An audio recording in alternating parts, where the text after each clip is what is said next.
کے بارے میں میرے نبی نے کہا عمر میں نے جنت میں محل دیکھا. میں نے پوچھا کس کا ہے؟ مجھے کہا گیا قریشی کا ہے. میں سمجھا یہ میرا ہے. میں جانے لگا تو مجھے کہا گیا یہ عمر بن خطاب کا ہے.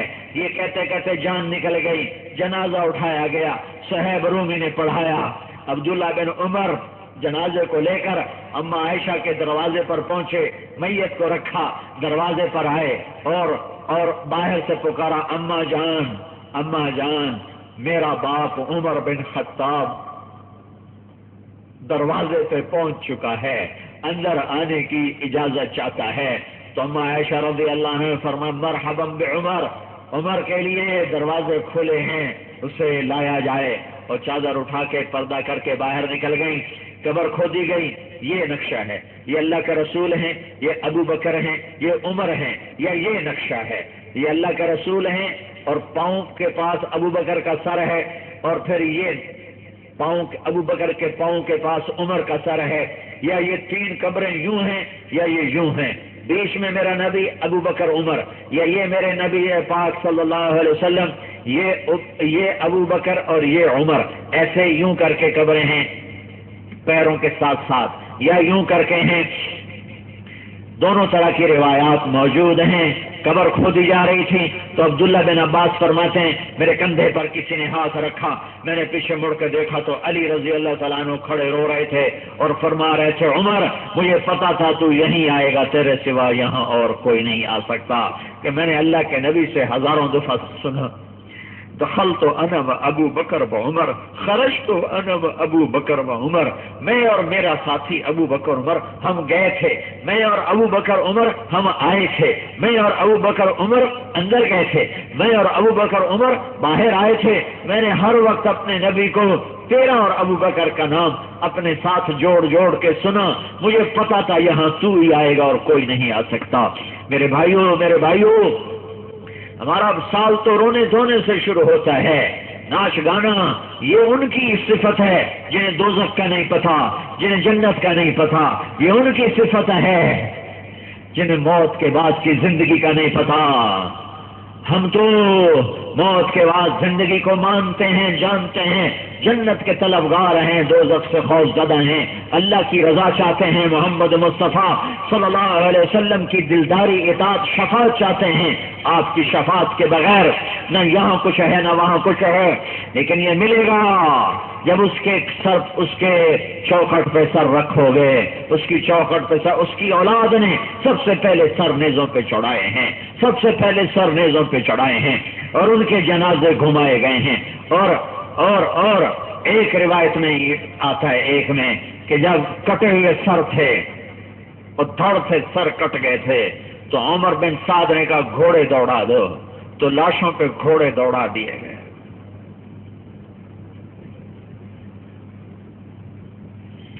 اور میرے نبی کی بیٹیوں کو گھسیٹا گیا جن کے شرم و حیا کے آگے زمین آسمان آنکھیں جھکا لیں, سورج اپنی آنکھیں بند کر لے, چاند اوٹ میں ہو جائے, فرشتے گردنیں جھکا لیں, آج وہ بیٹیاں گھسیٹی گئی. حضرت زینب رضی اللہ تعالیٰ عنہا کو حضرت علی کی فصاحت میں سے حصہ ملا ہے. آپ کی بیٹی زینب جب ان کو گھسیٹا گیا تو انہوں نے پیچھے مڑ کے دیکھا تو سب کے لاشیں کٹے پڑے تھے. تو حضرت زینب نے مرثیہ پڑھا, واہ محمدا واہ محمدا, اے ہمارے محمد, اے ہمارے نانا, آؤ تمہیں ایک منظر دکھاؤں. آپ آئے نا یا رسول اللہ. ھذا حسین بالعراء, آج تیرے حسین کی بارات آئی ہے. مزمل بالدماء, آج اس نے سرخ جوڑا پہنا ہے اپنے ہی خون کی تاروں کا.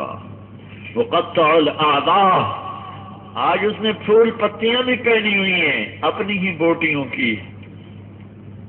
اوئے ہوئے بناتک سبایا وذریتک مقتلا, یا رسول اللہ آج تیری بیٹیاں قید ہو گئی, آج تیری اولاد ذبح ہو گئی. جو کمبخت پہلے تلواریں چلا رہے تھے وہ یہ نوحہ سن کے رونے لگے تھے.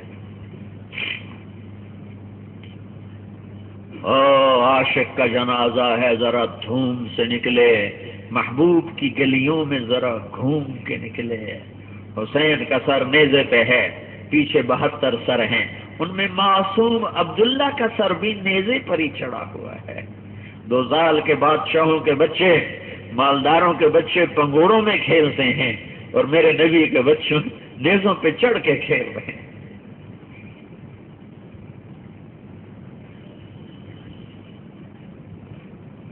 ابن زیاد کے دربار میں سارا قافلہ آیا ہے، منہ پہ چھڑیاں مار رہا ہے، اور انس کہتے ہیں ہٹا کمبخت یہ چھڑی، میں نے ان ہونٹوں پہ نبی کے ہونٹوں کو لگتے دیکھا ہے.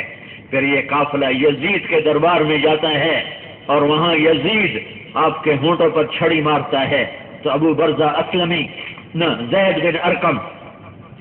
بن ارقم رضی اللہ تعالیٰ عنہ کھڑے ہو گئے اور فرمانے لگے کمبخت یہ چھڑی ادھر سے ہٹا، میں نے ان ہونٹوں پہ اللہ کے نبی کے ہونٹوں کو لگتے دیکھا ہوا ہے. تم کہتے ہو بس خالی نعرہ لگائیں گے اور جنت مل جائے گی. 10 دن حسین کو یاد کریں گے اور جنت مل جائے گی. 12 دن ربیع الاول کے جلسے منائیں گے اور جنت مل جائے گی. واہ! ام حسبتم ان تدخلوا الجنة ولما يأتكم مثل الذين خلوا من قبلكم مستهم البأساء والضراء وزلزلوا حتى يقول الرسول والذين آمنوا معه متى نصر الله الا ان نصر الله قریب. تم کیا سمجھتے ہو کہ جنت اتنی سستی ہے کہ مفت میں مل جائے گی؟ تو میرے بھائیو بہت بڑا مجمع آیا ہوا ہے، میں تمہارے سامنے ہاتھ جوڑتا ہوں.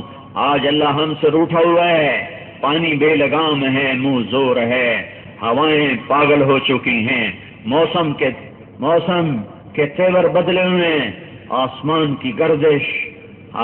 کی گردش کچھ وہ بدلی ہے. اللہ کا غیبی نظام وہ ہمارے حق میں نہیں ہے. توبہ کرو، توبہ کرو، توبہ کرو، توبہ کرو.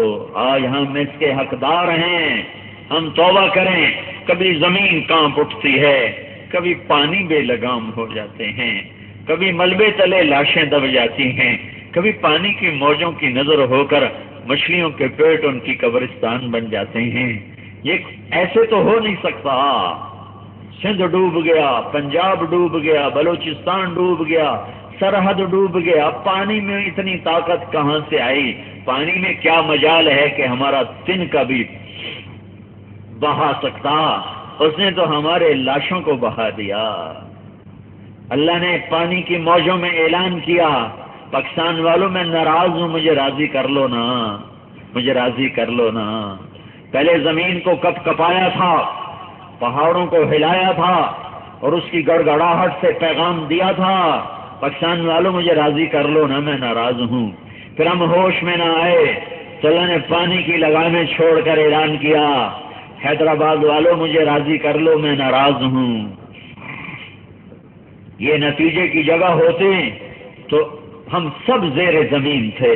زیر زمین کیا، ہم بندر خنزیر تھے. دعا دو محمد مصطفیٰ صلی اللہ علیہ وسلم کو، جن کی دعائیں بیچ میں حائل ہیں، رکاوٹ ہیں، کہ وہ دعائیں نہ ہوتی، وہ مانگنا نہ ہوتا تو میں اور آپ آج بندر اور خنزیر تھے. بہت بڑا مجمع آیا ہوا ہے، احباب جمع حمیر، حال دل کہہ لے، پھر التفات دوستاں رہے نہ رہے. اور اب جہاں تک میری نظر جا رہی ہے میں دیکھ رہا ہوں اکثر نوجوان بیٹھے ہوئے ہیں، سفید بالوں والے 100 میں 2-4 نظر آ رہے ہیں. اکثر میرے نبی کی نرسری آئی ہوئی ہے، میرے محبوب کی باغ کی نرسری آئی ہوئی ہے. پیر اور جمعرات کو اللہ کی دربار میں عمل پیش ہوتے ہیں اور میرے نبی کے دربار میں بھی پیش ہوتے ہیں. آج مجھے تو نہیں پتا تم کون ہو اور تمہیں بھی نہیں پتا کہ کون آیا ہے، لیکن تمہارے نبی کے دربار میں تم سب کے نام لیے جا رہے ہیں کہ وہ آئے بیٹھے ہیں، آپ کا ذکر سن رہے تھے، آپ کے کام کے لیے جمع تھے. اور ایک آدمی توبہ کرے تو زمین آسمان میں چراغاں ہو جاتا ہے.